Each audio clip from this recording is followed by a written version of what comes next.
നാട് കണ്ട് മടുത്തെങ്കിൽ പോന്നോളൂ, അല്പം കാട് കാണാം. ഇന്നത്തെ വിശേഷം കാട്ടിനുള്ളിലാണ്.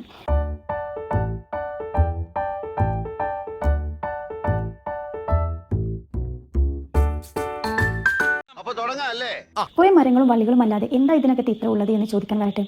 ഈ കാണുന്ന അരുവി മുതൽ നമ്മുടെ കാട് വിശേഷം ആരംഭിക്കുകയാണ്. ആളൊഴിഞ്ഞ ഈ വഴികളിലൂടെ നടക്കുമ്പോൾ മറ്റെല്ലാം മറന്ന് എല്ലാവരും സ്വയം ആസ്വദിക്കുകയാണ്. എസ്ലിക്ക് ഇത് ആദ്യത്തെ അനുഭവം ആയതുകൊണ്ട് തന്നെ അവൾക്ക് കൗതുകം അല്പം കൂടുതലാണ്.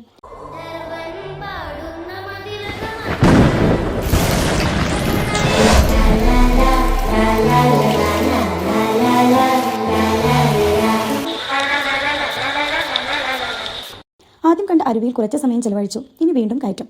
പലയിടത്തും പുതിയ വഴികൾ ഞങ്ങൾ ഉണ്ടാക്കിയതാണ്. എസ്ലി ഉള്ളത് കൊണ്ട് തന്നെ യാത്ര അല്പം റിസ്ക്കാണ്. പക്ഷെ അവൾ കൂളാണ്.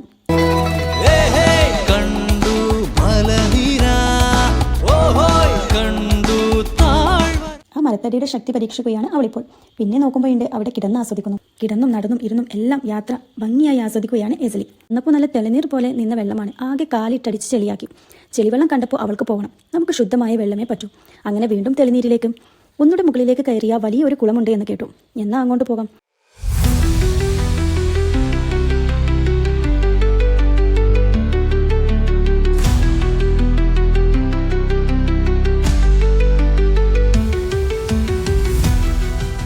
അങ്ങനെ അവിടെയും എത്തി ഒന്ന് ആർമദിച്ചു. അതിനിടയിൽ എസ്ലി ഡ്രസ്സൊക്കെ ഒന്ന് ചേഞ്ചാക്കി. എന്തായാലും ഇന്നത്തെ ദിവസം അടിപൊളി. പോരുന്ന വഴിയിൽ മഴ കൂടി പെയ്തു. ആ മഴ യാത്രയുടെ ഭംഗി ഒന്നുകൂടെ വർദ്ധിപ്പിച്ചു. അങ്ങനെ ഒരു കുടയും ഞങ്ങൾ 4 പേരും പിന്നെ എസ്ലിയും ആ ചെറുകുന്ന് എന്ന സുന്ദര ഗ്രാമത്തിന്റെ ഭംഗി ആസ്വദിച്ച് തിരികെ വീട്ടിലേക്ക്.